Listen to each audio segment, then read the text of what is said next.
नमस्कार, मी डॉक्टर बालाजी बिरादर, consultant chest physician आणि इंटेन्सिव्हिस्ट जे प्लस हॉस्पिटल, छत्रपती संभाजीनगर. आज आपण HIV बद्दल जाणून घेऊया. HIV म्हणजे काय?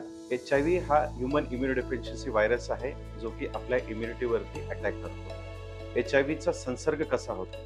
त्याचे महत्त्वाचे 3 कारण आहेत. पहिला आहे अशा व्यक्तीशी सेक्शुअल कॉन्टॅक्ट ठेवणे ज्याला HIVचा आजार पहिले आहे.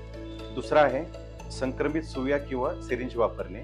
तिसरा आहे संक्रमित आईपासून बाळाला जाणे. त्याचे लक्षणे काय आहेत? सुरुवातीला HIVची लक्षणे दिसू येत नाहीत.